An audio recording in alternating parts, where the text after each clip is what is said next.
people in all the world. Everybody's going to Vegas. You should too. On us for free. Not just about gambling. Good food, good drink, Cirque du Soleil, Michael Jackson show, the Beatles Love show. That was amazing.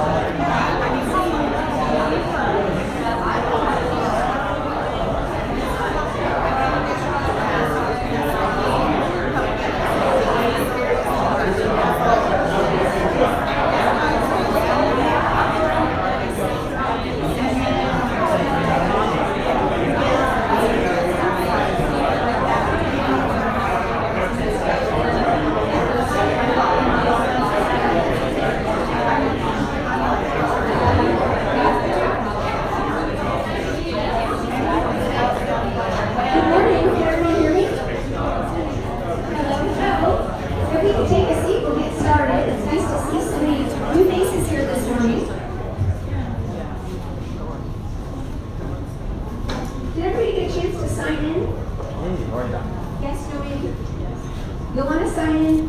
Oh, thanks.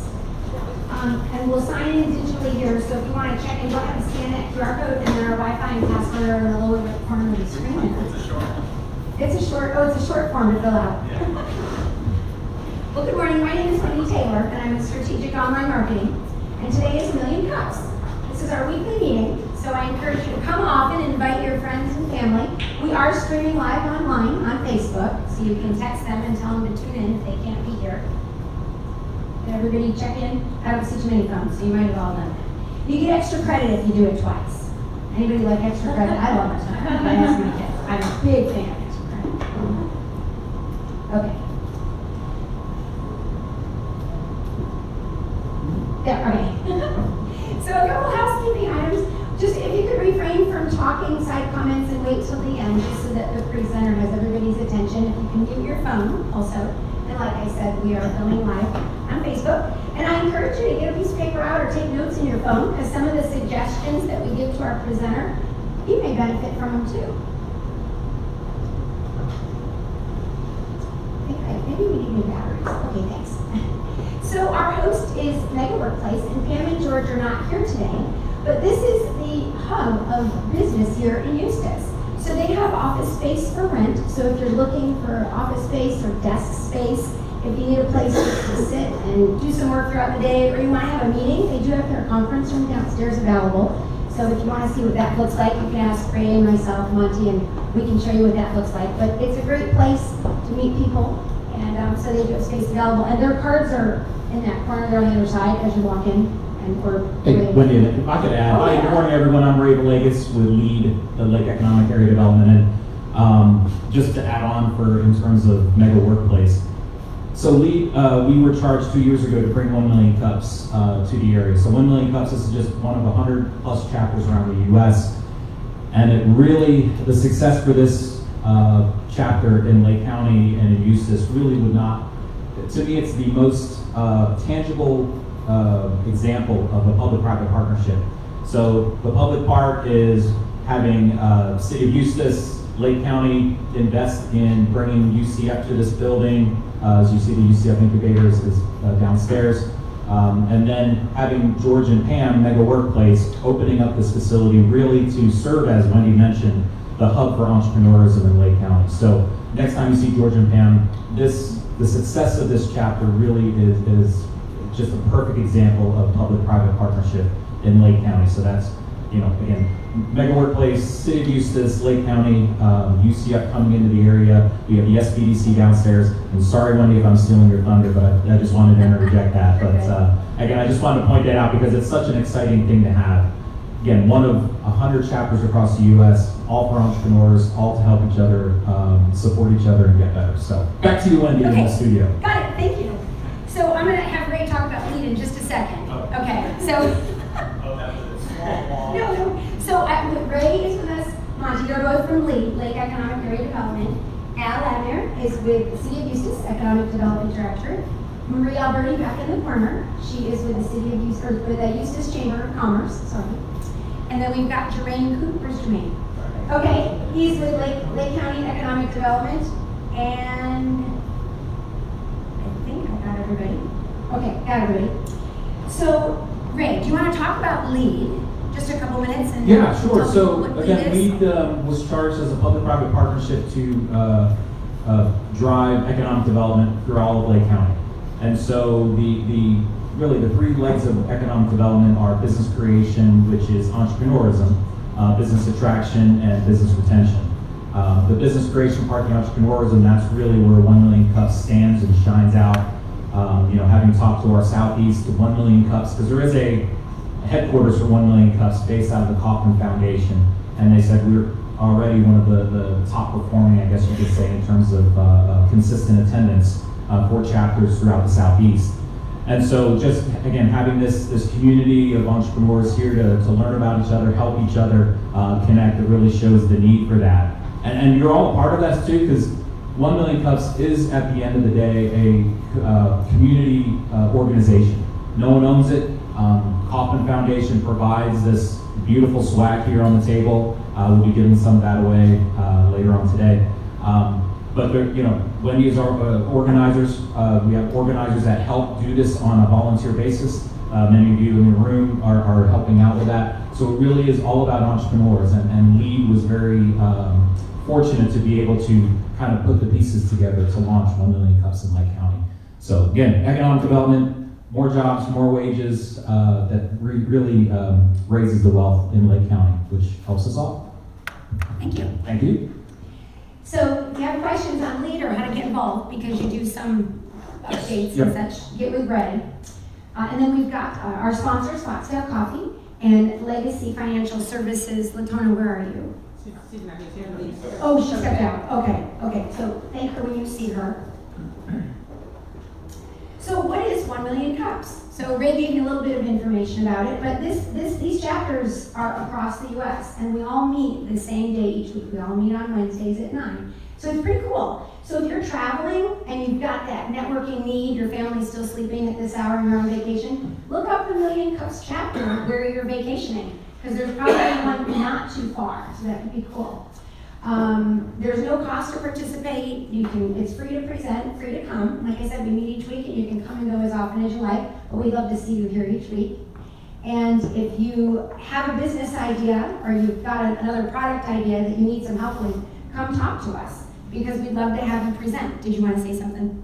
Well, just as a sidebar, we had run into some people. I think I met one individual about a year ago at the Ocala chapter, and he had gone to, I think, over 40 1 Million Cups locations around the U.S. I thought it was kind of cool. I mean, his business is nationwide, global, but as he traveled around the country on business, he would stop into the 1 Million Cups. So, I mean, think about that. 40 different places around the U.S. It's probably 50 by now. Yeah. So.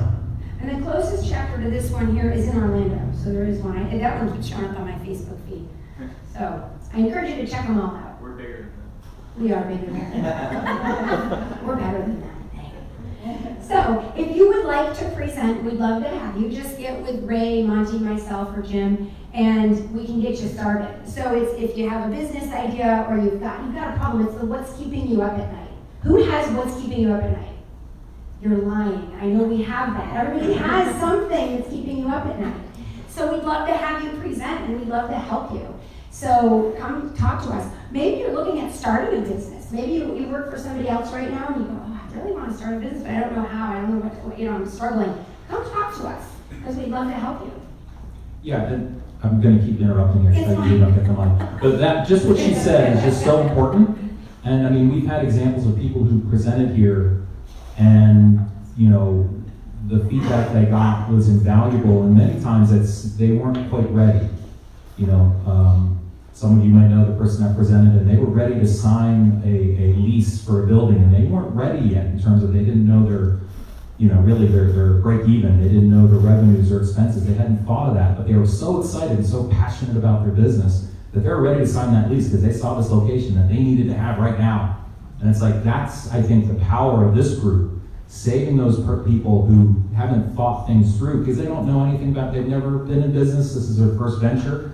And so to be able to share the mistakes that people have had in the room, and be able to tell them, hey, I mean, I've made the general comment of, this is your first business, don't sign anything, don't spend anything. Not yet. Let's flesh it out, whether it's through the SBDC or the people in this room. Talk it through first before you make that commitment, because it's gonna save you and make you more successful in the long run. Oh, trust me. That's the last thing I'm gonna say. Sorry. You're good. Okay, so we're gonna do some giveaways. We have some nice swag up here, and Pam's dad, he's not here today, but he makes these coasters, so they're real nice. So if you would like to have a chance to win, we need you to put your name in the bucket. Amanda, do we have the bucket? Is it out on the thing? Okay, well, we'll pass that around. So make sure you put your card in. So who's here for the first time? Do we have any visitors? Okay, do you want to stand up, give us your name and company name? Sure. So my name is Jane Zima, and I actually represent two different businesses. One is New York Life. I work out of the General Orlando and Maitland office. We do life insurance and financial planning. And then my family, on my mom and dad's side, we run Rockmore Stables, which is just up the road on 19 in Altoona. And we run 6 large international horse shows that are part of the 3-day Olympics, the sport of eventing. So we do event planning and a lot of volunteer work with that. So glad to be here. Great, thank you. Who else? Who else is new? First timers? No? Nobody else? Are you guys?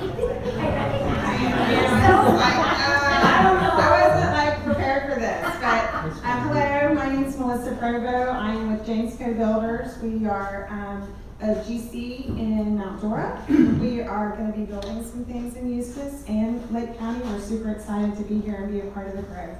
Great, well, welcome. And would you like to introduce yourself? She's been over here. Oh, you've been here. Okay. You get extra credit if you want. Thank you.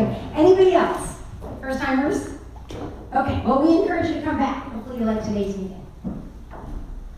Okay, so what is 1MC, 1 Million Cups? It's presenting, not pitches.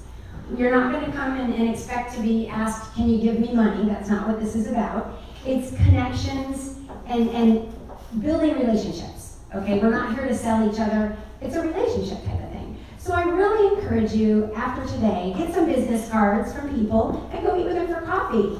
She and I were just talking, and I said, you know what, let's get cards and let's go meet for coffee because we have some things in common. I have horses. I didn't tell you that. But anyway, so really get together with folks, and because you never know, that person may know somebody that can help you, or you may be able to help them. So I really encourage it.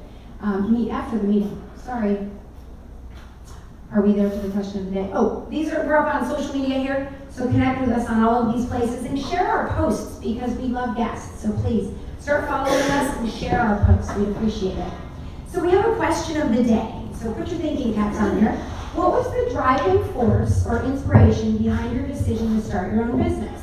And how did you recognize the opportunity? Who wants to be first? Okay. I always jump in with no experience. That's my. I can vouch for it. Yes. If you were here last week, What's your you name and definitely know business? that. My name is Derek Stryker. I'm with People's Floors. What is the driving force or inspiration behind your decision to start your own business? How did you recognize the opportunity? I got into floor. I've done flooring for 20 years.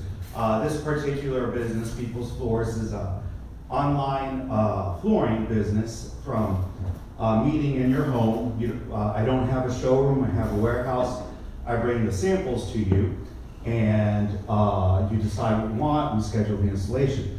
But I got into this business because of 20 years or previous years before this, I saw so much corruption, mistreatment of people, poor installation, people without proper insurances and bonding, and so I want to do it right. I want to be good to people, but for that to happen, I have to be good and learn for myself.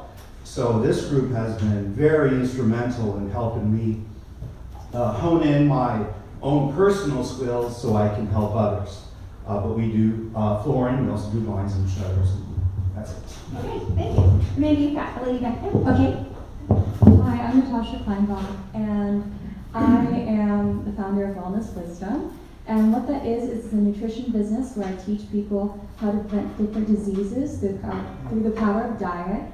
And this came about because I had an awesome dad that taught me a lot about nutrition growing up and the importance of it. And I started seeing, the older I was getting, how valuable nutrition was. There was a time when I worked as a receptionist at a doctor's office, and I could look at people, see their age and see what they looked like, and tell what their choices were. I saw 105-year-old people that were healthy, that looked good, and it's because of their choices. And then I also saw people that were 35 that looked 65, and they had so many health problems. They couldn't do different things, they couldn't enjoy life. So I want to inspire others to fix their diet so that maybe one day we can have cancer and diabetes and different things like Alzheimer's be so rare in people. And it's through nutrition, and that's why I do it. Great, thank you. Congratulations. Who else? Amanda's got the mic there. Son and neighbors of Lake Eustis. I started my own business because in my prior life I never got a day off. And as an older dad, I had my first kid at 37. I wanted to not miss my kids, baseball practice and everything else. So that's the best reason to be on your own, so you don't miss your kids' lives. Very true. I'll go ahead and go. Maria Alberti, Lake Eustis Area Chamber of Commerce. The inspiration and the force was my father. He was an entrepreneur with no business background,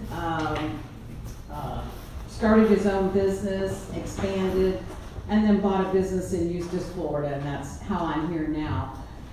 He was the one that said, here's an opportunity, are you interested? And knowing I had that support, that background, that experience, sitting with him at the kitchen table and talking about business and how to run the business and how to be good to your employees. That's one thing that he actually did. And I was like, okay, we're jumping on it. And he said, yeah, I'll be your silent partner. I don't want to know anything. Don't come to me with any problems really, but I'll be your silent partner. And he said, eventually you'll get it on your own. And we did. So I've been here since 1979 in a business. Sold that business and made some money. Who else? I was just gonna say, I was kind of at a crossroads. We had made a transition down here to Florida, and I thought to myself, okay, I want to do something, but what is it that I want to do? And I looked back through all the opportunities and all the things that I've done in my life, and I thought to myself, what do people need?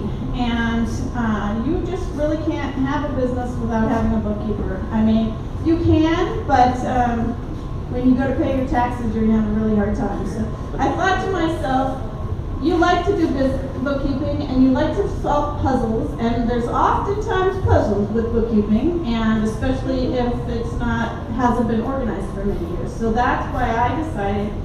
And I looked at the fact that there's just so many people, a lot of them, small businesses especially, can't afford to have an in-house bookkeeper, but a virtual bookkeeper works just perfect for them. And so that's why I started this company. All right, great, thank you. Well, these are all good answers. Let's take one more, and then we'll move on to our presenter. So, very quickly. Good question. And I had my personal experience. I had almost 4 years in a multinational company. I had opportunity. I grew up in Brazil, worked in Argentina, and moved to USA. But at most of the time, I doesn't have connection frequent with the customers. When we moved here from South Florida to Miami to Mount Dora, myself and my wife had an idea to be connected with the people, for local people. And we decided to open the business. The driving force was that. Interact with people, meet new people, have people meet other people, and have new friends. And honestly, it's hard to begin, but we are proud to already have some new customers that become friends, and believe that you will keep growing time after time. Thank you. Great, thank you. All right, so real quick, I just want to introduce Latona. She's our food sponsor. So say hi to Latona. She had stepped out when we were talking about food sponsors. So thank you for your sponsorship. So today's format, we've got a presentation from Jeremy Valverde with Affinity Tech Solutions. He's our subject matter expert, and he's going to talk on cybersecurity. So I encourage you to take out a piece of paper and write some things down as he's talking to give him some ideas, and then take notes after of what people are saying. So welcome, Jeremy. Let's give him a warm welcome here.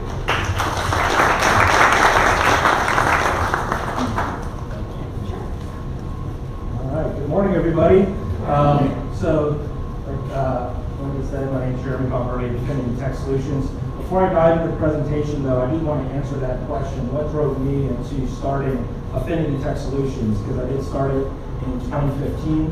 My wife and I just celebrated our 10th anniversary. Came home from that cruise, and I didn't have a job, and she was working part-time, and went right into Affinity Tech Solutions.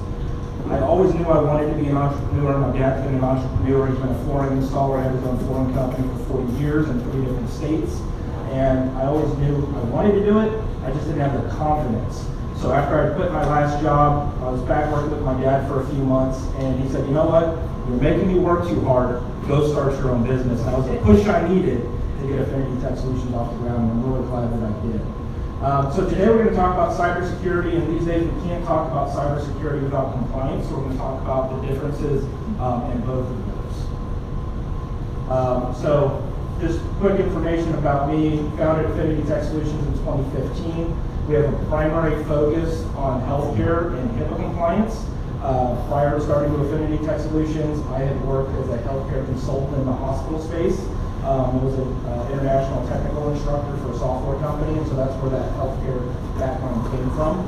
I primarily grew Affinity Tech Solutions through networking and referrals for the first 5 years of my business. I would say 90% of my growth came from networking and referrals.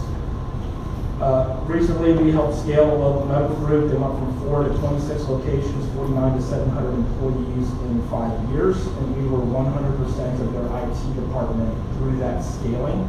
And last year, we took them, helped them hire and train internal IT staff and turn that over to them internally because they reached that size. With my dad having worked and had his own business for the last 40 years, I do have a passion for small business. I work in enterprise, I work in companies with 10,000 plus people, and I was a number. My clients were numbers. It all came down to a bottom line, and that's not how I work. I really like to connect with my clients and really tailor solutions for them to make sure that they're successful. My business isn't successful unless their business is successful. Finally this year, I guess last year, this year, I did co-author a book, and we were #1 best-selling on Amazon for a couple of weeks, which is really cool. So Exposed to Secure, and that's all on cybersecurity and compliance. So before I dig into the meat of the presentation, the #1 argument I get from small businesses is, I'm too small for security, nobody wants to get my information. They can have my information, I don't have any money anyway, right? And so, because there's a misconception. You own a small business, so we're multimillionaires, and we have yachts and big cars and big houses. And that's not the case. If you own a small business, it's a lot of work. It takes a long time to build wealth in a small business. It's not an overnight success. And so I have 3 examples here, and these 3 examples are actually clients of mine. So these are 3 clients of mine that are right here in Central Florida. This isn't hospital systems, these are small businesses. The first one was a local dentist. They were hit with ransomware not once but twice. So the first time was a year before they became a client of mine. The second time was during onboarding. As we were transitioning them from their old provider to us, it's the most dangerous time for a small business because you're removing security and putting it back on. And there was an overlap period that they got hit for the second time.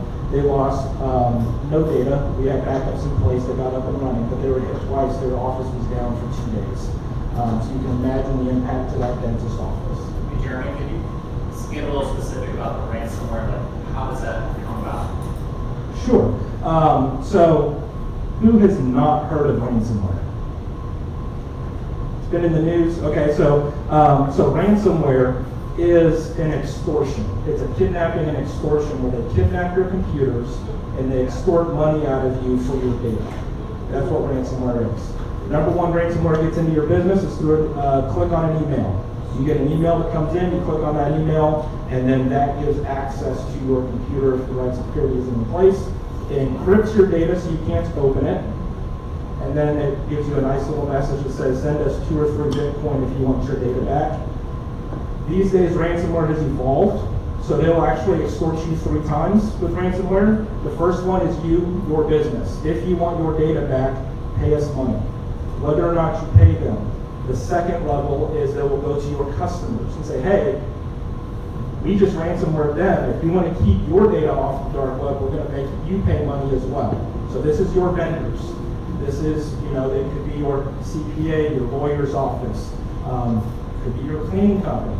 If they have digital records on you, depending on the type of data, they're going to say, hey, if you want to keep your data off the dark web, pay us 2 or 3 Bitcoin. And the third level is actually to your customers. Depending on the amount of data, if they have access to your customers' data, they'll actually go after that third level as well. So it's very, very sophisticated. The second company was a local trade services company, think electrician, plumber, along those lines. They became a client because I got a call on Sunday. They were hit with ransomware. Their internal IT couldn't recover them, so we had to step in and recover them. Fast forward 2 years, they've been a client now for 2 years. I got an email from the director of operations, actually a frantic phone call. He says, I think we've been hacked. We just tried to wire $110,000 to the wrong account. And I was in the back of my mind, I'm like, I doubt you were hacked because we've got your security in place. It's not that it can't happen, it's a very small possibility. Turns out they weren't hacked. A local lawyer who they used, they had been hacked, and the wiring instructions had funneled through their office and had gotten changed. So we helped that local lawyer get their email recovered. The third one was actually a local environmental company, and this actually just happened at the end of last year. They were a break-fix client of ours. They did not have our security services. We had set their email up for them, and they started getting past due notices from their vendors. And they were like, well, this is strange. We paid these invoices. So then when you do past due notices, it's normally like 30, 45, 60 days, depending on what your terms were. So they found out 30, 60 days later that they had wired information to the wrong accounts. It cost them $80,000 of cash that they could not recover. It was not insured.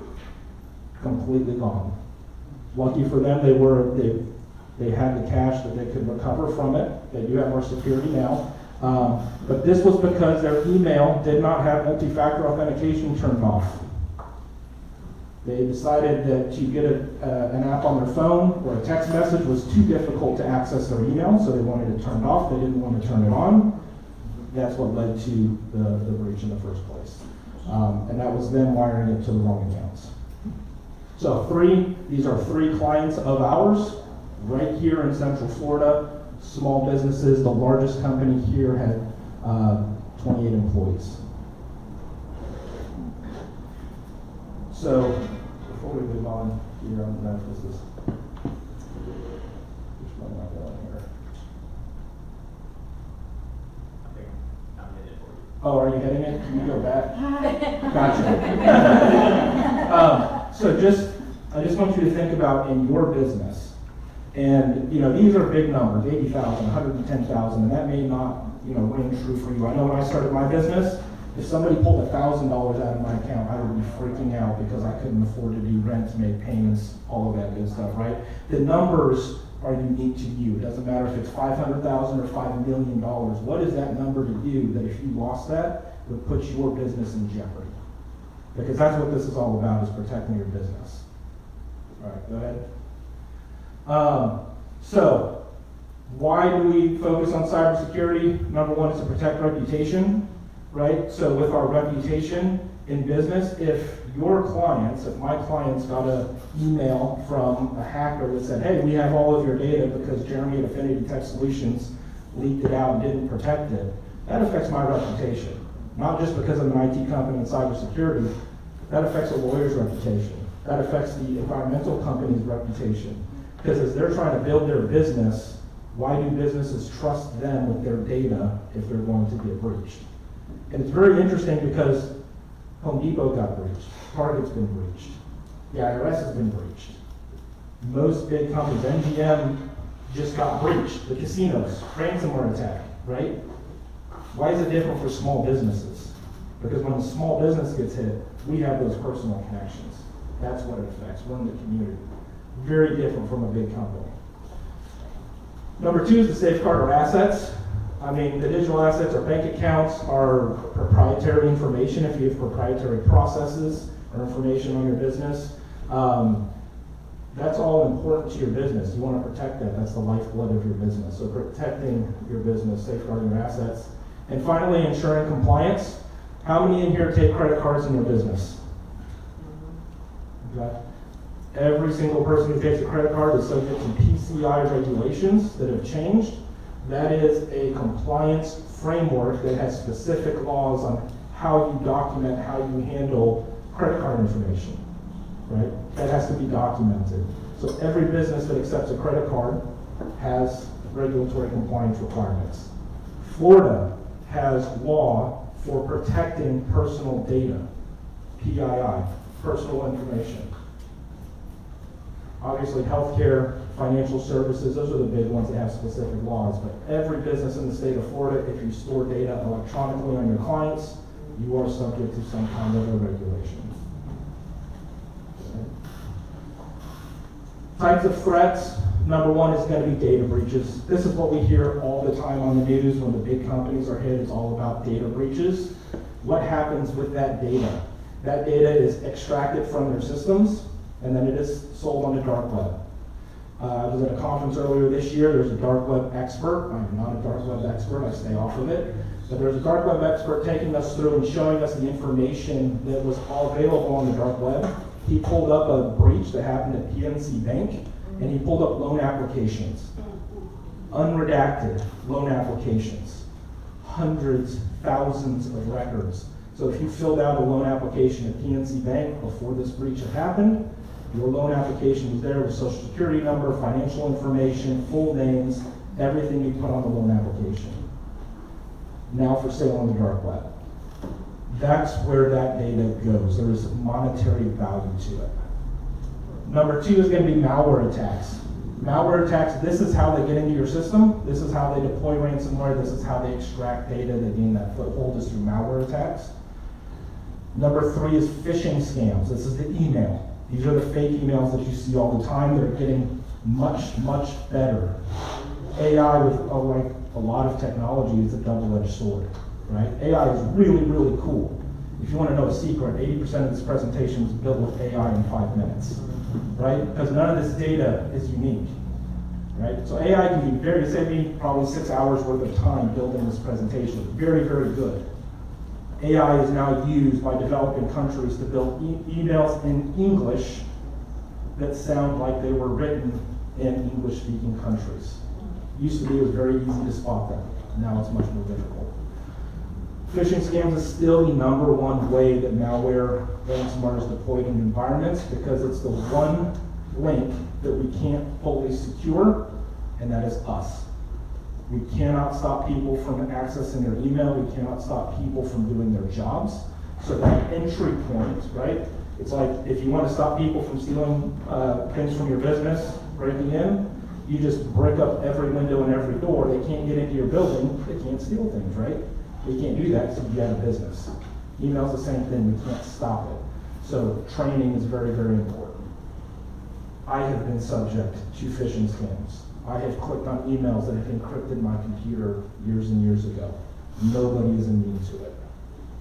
Number four is denial of service attacks. This one's a little bit more complicated, but years ago, the whole eastern seaboard, the internet stopped working. The denial of service is where they will actually send enough requests to a website to bring it down. It will actually break your website because it gets overwhelmed. It can't keep up with the traffic. And so it's a way of masking something else that's going on. If you come into your email box and you see that you have like 300 or 400 random emails,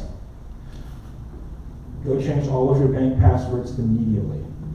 What happens if you wake up one morning and all of a sudden you have an abnormally large amount of emails? Your email has probably been hacked, and they have used that to mask the fact that they're changing your bank passwords and your credit card passwords and burying that in emails. It's another form of a denial of service type of attack, is masking it. Briefly want to just touch on some of these regulations. These are just a few. There are probably between 30 and 60 different regulations that are coming out every day. They are changing, but as far as what applies to us, the majority, HIPAA compliance is anything medical related. And if you think, hey, I'm not a doctor, this doesn't apply to me, are doctors your clients? So we serve healthcare, we serve doctor's offices. We are subject to HIPAA compliance because I need to protect the doctor's data as if I'm the doctor because we have access to it. So just because you are not that industry, if you support it and may come into contact with that information, you're required to follow that compliance framework. A big one I see all the time is office cleaners. If you clean medical offices, you may come into contact with patient information. Technically, you should be subject to HIPAA compliance and sign a business associate agreement with that. PCI DSS, we talked about that. It's credit cards. GDPR. This one's a little interesting because this is actually a European data privacy law. If you have European people who live and are residents in Europe, if you have their information in your database because they rent houses from you, they show up in your office, you are actually subject to GDPR, which is basically if they ask you to delete their information from your database, you have to completely delete it. You cannot even have a record of their name that they bought anything from you in your database is really what it comes down to. With that, it's not just GDPR that we're subject to, even though we're in Florida. Other states are now writing laws that follow their residents. The New York Shield Act and California both have regulatory laws that follow their residents. And because we're in Central Florida, we have a lot of people coming in from out of town. It's good to know who those people are and what regulatory compliance you're subject to. Florida Cybersecurity Act, I talked about that one a little bit. And then finally, FTC safeguards. If you are a financial services company or you process financial type of data. So this came out a couple years ago. It hit the auto dealerships in a big way because they do in-house financing. They collect financial data. They're now regulated by the Federal Trade Commission. If your business does internal financing where you collect bank account information or you do wire transfers specifically, you may be subject to the Federal Trade Commission. It's a lot of data, and you might be thinking, this is a lot, I'm too small for all of this compliance, it really doesn't apply, we're just too small. The reality is, the only time that compliance really comes into play is if you're breached. Small businesses are being targeted by nation states and terrorist organizations primarily because small businesses, we don't invest in cybersecurity the way that big businesses do. Think about the bookkeeper or the CPA that has been in business for 20 years and they've got 1,500, 2,000 clients' data in their systems. That is extremely valuable data to a nation state or a terrorist organization. Even though it's just one computer, one person working out of their house. Valuable data. Lawyers, another one. A lot of them, there's one lawyer working out of their house, a lot of valuable data. So it doesn't come down to the size of your organization, it's the value of the data that you're controlling. So, cybersecurity best practices. This is a very, very high level on cybersecurity best practices. I do recommend talking to somebody to build a tailored program for your business because every business is different. And I liken it to like home security. Some businesses, home security, or some people, home security is the lock on the front door, the lock on the windows, and that's sufficient for them. That's their comfort level. Maybe that's all they need. Then people add in maybe an alarm system, a Ring doorbell camera. Now there are some people that have armed guards in front of their houses, right? Because they have that, they feel like they need that level of security for their safety, whether it's dictated by outside forces or internal. Every business is different. Number one is the risk assessment. That's the first step in any cybersecurity program is what risk do you have? Are you an automotive shop that only uses the computer for QuickBooks? Everything else is on paper? Or are you an automotive shop that's integrated into online systems? You have a CRM database, and then you're scheduling all of your appointments and accepting credit cards through the computer. Same industry, two levels of risk. So the one is risk. What data do you have? Where is it? How is it secured? Number two is strong passwords. Using complex and unique passwords, so utilizing a password management tool. I personally have over 300 passwords that I manage. Over the last 8 years, it has accumulated. My personal password manager has over 300 passwords for websites and applications that I've used. We manage over 3,000 passwords for our clients. Every one of those needs to be unique. Every one of those needs to be different. Because if your password for Target was the same as your password for your bank, and Target was breached and that password is now on the internet associated with your email address, guess what? They may have your password and username for your bank. That's the importance of unique passwords. And then complexity. Brute forcing passwords is the process of a computer guessing your password. If you don't use a complex password, uppercase, lowercase, numbers, special characters, there are supercomputers that can brute force your password in less than a second. Multi-factor authentication on top of passwords. Multi-factor authentication, I'm sure if you do online banking, every bank requires multi-factor. That's the text to your cell phone. That's going to be an app on your phone. Multi-factor is another way of identifying you are who you are. So you have your username, your password, and something else. It's multi-factor. Employee training, number 4. The reason I put employee training in front of everything else, because it doesn't matter, like I said earlier, how much we're doing updates in our computers, how much we're doing security. Employees are the entryway into your business. Employees interact with people. The MGM casinos, it was a help desk employee that let the bad actor in. They called into the help desk and the employee gave them access over the phone. Employee training is the number one way that you can secure your business. The rest of these are more technical. Make sure your computer systems are up to date, your software is up to date.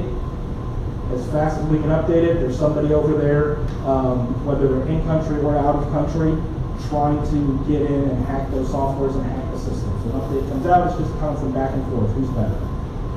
Security tools to monitor and protect your environment, backing up your data. If you're ransomware, if you're breached, is your data backed up so that you can recover? It's not if, it's when, and the degree of severity. And then finally, zero trust. Zero trust is something that's kind of new to the market in the next couple of years. And this is don't trust anything, allow and review everything. So when I install this on my computer, I can't even add in a Chrome browser extension without it being approved. Right? Don't trust anything to run on the computer. And that's the latest thing that's out there. And I know I went through that pretty quickly. It's very technical. If you've got questions, please don't hesitate to reach out.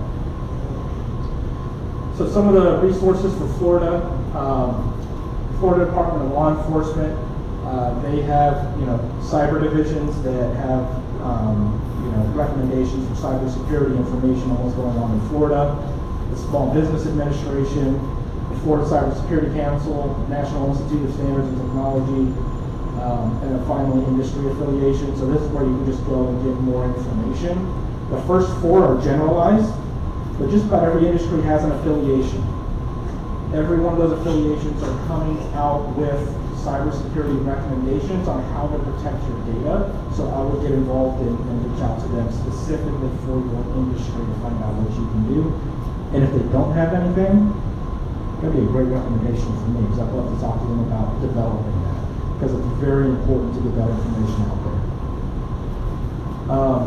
And then, just kind of in summary, from the first was just the 4 basic steps here for compliance.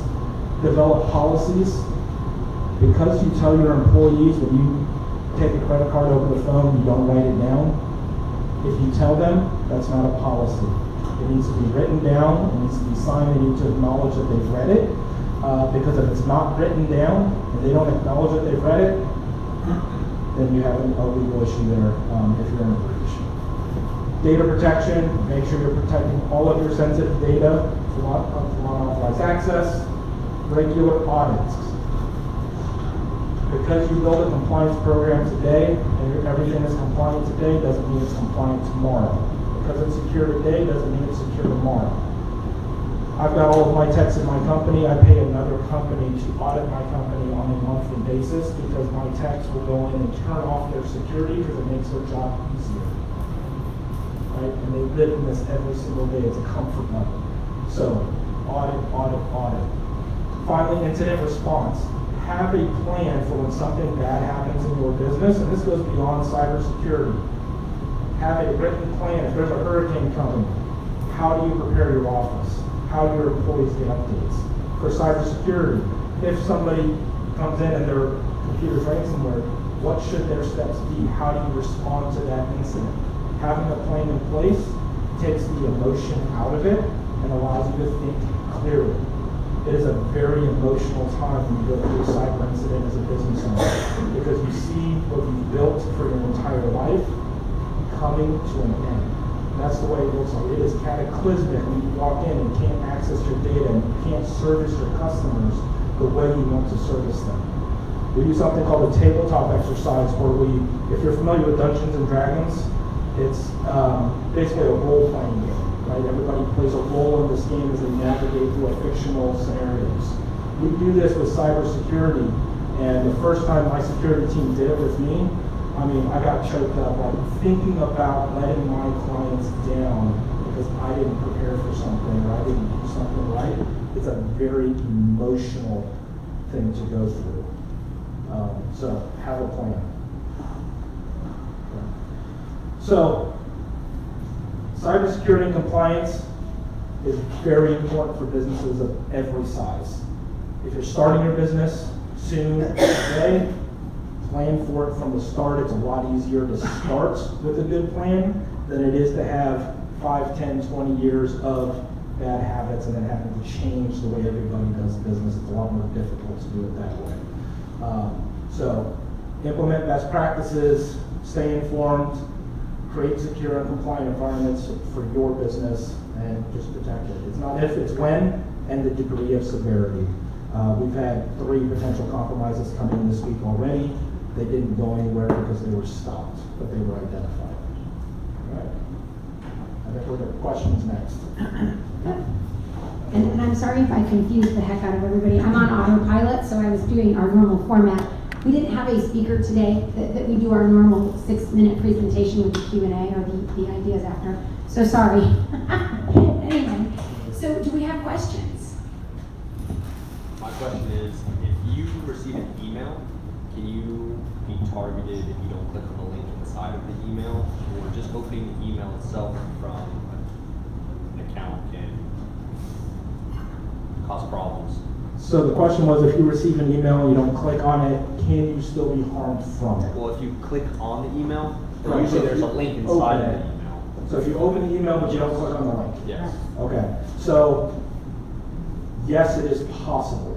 Depending on how your email reader is set up, you open that email, it reads everything that's inside of that email, and that's where email tracking. If you got ready to have a call, you open an email, next thing you know, the sales guy's calling you and says, hey, I see you just opened my email. You didn't click on anything, you opened it. There's embedded things that they can put in that email that are read at runtime, but many of the major email readers like Outlook will actually, that's where you have that trusted senders banner at the top and say, hey, it doesn't look like you know these people, do you want to go ahead and display images? When you hit that, that's when that fully loads. If those don't fully load, then it's a little bit more protection. I try to create strong passwords, and when I do that, I probably have, just off the top of my head, at least 50 to 75 passwords for different things, personal and business. And for a lot of my accounts, if I go onto the site, my username and password automatically populate for me. Is that dangerous? So yes, and moving into a password manager from the browser saved password. Now the browsers are getting better. So some of the browsers are now requiring you to actually log into them to access your passwords. But if you turn your computer on, log in, click on Chrome or Edge or Safari, and your passwords are automatically available, anything you have access to without putting in a password once you log in, then malware bad actors will have access to just by getting access to your session. Okay, so then there's like a thing that says go to your Google saved passwords where you can save all your passwords or something, but isn't that just as dangerous if you save all your passwords on your computer? It can be, yeah. So password managers that are secured through a browser plugin or a separate application have different protections in place, and you can configure them to say after 30 minutes or an hour, lock that credential store and require a password or two-factor authentication to reopen it. And so there's always a balance, and if you were going to, if the balance was have the same password for everything or write down your passwords, or use a password manager that's going to encrypt everything, and somebody may gain access to that on the internet, I'd say use a password manager to encrypt everything, because it allows you to use complex passwords and store them all. It makes you more secure, even though there is a small possibility that it's going to be breached. It's managing risk. There's more risk to use the same password or to write your passwords down where anybody can have access to them versus using a password manager that's going to encrypt it. And a password manager is not one of the ones embedded in the browser. So this is going to be your LastPassword, your 1Password, your Bitwarden. They have commercial and personal password managers. I have an app on my phone. I've got them in my browser. I've got an application installed on my computer, so no matter where I am, I have access to my passwords. And every time I create a password, it's randomly generated. I don't create it. So with that said, what is the one that you recommend that's affordable, a password manager? So any of the big ones are going to be good. I don't recommend LastPassword anymore. LastPassword, not that they're not a great company, but the last breach that they had, they did not handle it the way that I would have liked. They weren't as forthcoming with information. So the 1Password is a big one. Bitwarden is a good one. They've got a couple other ones out there. I personally use Bitwarden. We use that in my company along with another tool. But Bitwarden or 1Password. No matter what password manager you use, it's going to be better than creating and trying to remember them yourself or writing it down. I have a question. So I know a lot of the things that you were talking about whenever ransomware happens, a lot of it is through emails. Out of curiosity, most businesses are using like laptops, computers. What is the difference in risk of using your phone and opening up, like let's say you open up the bad link, would it be safer on your phone or just as bad? So it would be marginally safer. So phones, tablets have different safety protocols. Apple versus Android, they have different safety protocols, but each device is targeted. So your most susceptible devices are going to be Windows-based computers. Why? Because there's more of them. I mean, if you're going to target a market, you want to target 80% of the market. You don't want to start and target 5% of the market. So that's number one. Then you're going to go after Apple computers. Then you're going to go, actually, probably phones next, and then Apple computers last, because we have more phones. Android, lower barrier to entry, just the way that they're designed. It's nothing against Android. I've used both Android and Apple. I've developed software for both. But Apple pays more attention to the types of apps they're allowing on their store. With Android, you can have an app published in 24 hours, and then if it's reported bad, they'll take it off. So it's just different processes. But they do target devices. Apple has had breaches. Apple has had vulnerabilities on their devices. Android has. They're just lower probability. Okay, thank you.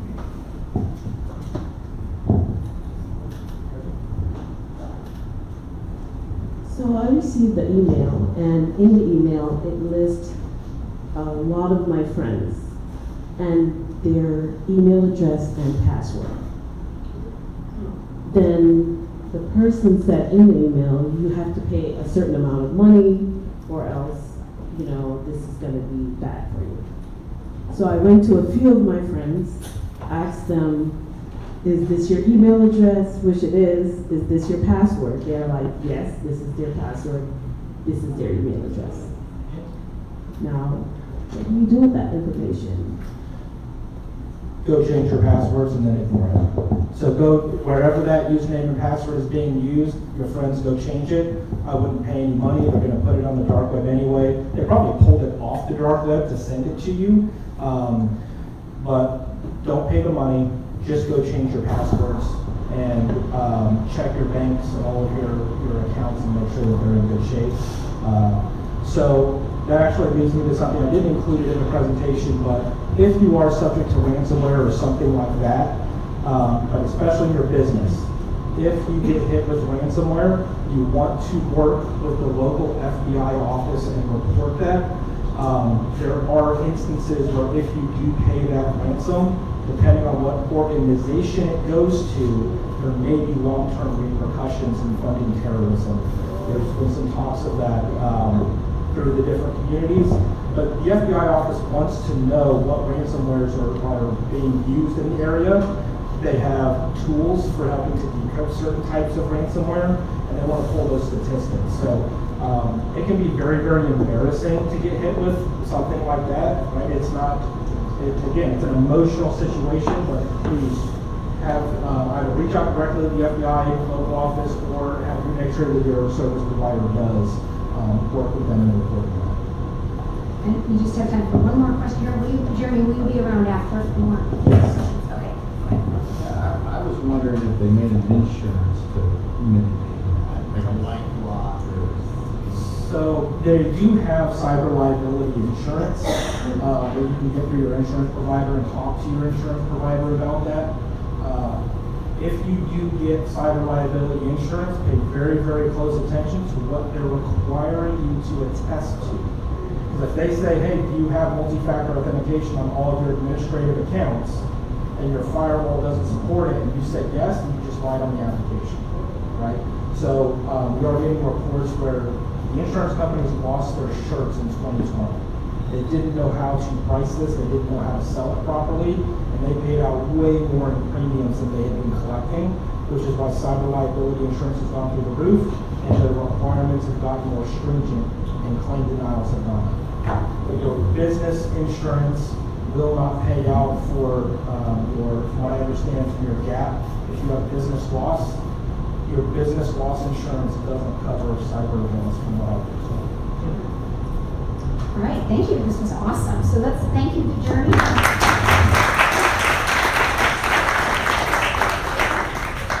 And we're running a little behind, so we'll go quick. Community announcements. Marie, you might have a couple? Yes. Tomorrow afternoon at 4 o'clock, the Lake Eustis Waterfront Grill is opening. They're having their ribbon cutting for their tiki bar. So if you have a boat, you want to stroll on over around 4 o'clock, you can participate in the ribbon cutting. Also on Sunday is the Hideaway Performing Arts Center at 5 o'clock. They're going to have a ribbon cutting. So that's 2 this week. Their thing is going to go from like 5 to 7.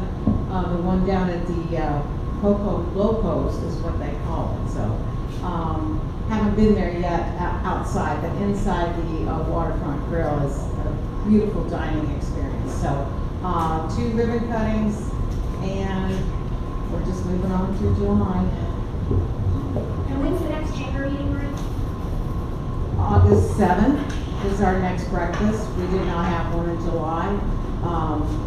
It's just too hot and too many people are out of town, so we decided to do it August 7th. And then Ray, do you want to talk about these? Yeah, so anyone in here ever been to a pitch competition for entrepreneurs? Well, there's this cool thing. So again, part of 1 Million Cups, part of LEAD and building entrepreneurism in Lake County and in Eustis is there's a group called Senfluence. They're called Florida High Tech Border Council. That's the graphic on the left there on the side of the screen.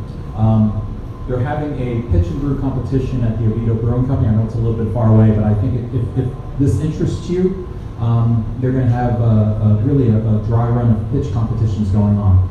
And in terms of what Senfluence is an organization funded by University of Central Florida, University of South Florida, and University of Florida, and they drive innovation in 23 counties in all of Central Florida. So they really have their finger on the pulse of innovation around the area. And so this is an opportunity for us, to kind of see a live pitch competition. If you haven't been to one, it's really cool, just because you've got entrepreneurs pitching their business and actually looking at investors.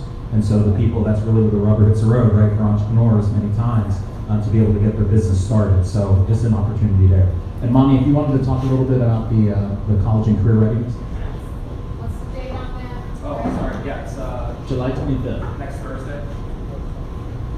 College and Career Readiness Kickoff Event. It is where Lake County Schools guidance counselors and career technical educators get together and meet with business the back half of their event. First half, they prepare for the next year, and it's a big pep rally. It's very exciting. I don't think there'll be cheerleaders there, but we're their cheerleaders. We're the business community integrating with what is local, what's important, what is the workforce solution to our needs is there. It starts there at Lake County Schools. So if you want to be a part of that, then please contact the lead. I think we don't have a number there, but you know who we are. We've got some information on the back table there on your way out. We've got another flyer.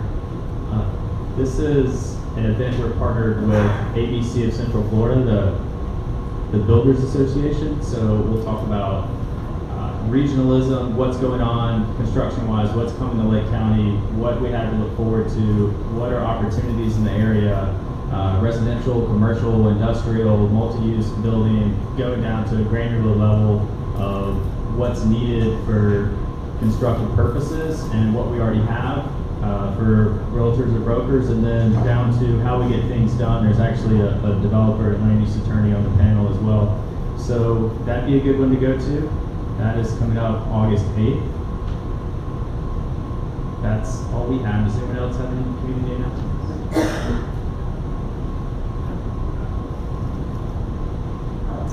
The giveaway? So thank you everybody for coming today. But if you hang around for a second, we're going to do a group picture up front. And come next week. Wait. Okay. Make sure you don't miss that really big. Everybody got the card and everything? All right.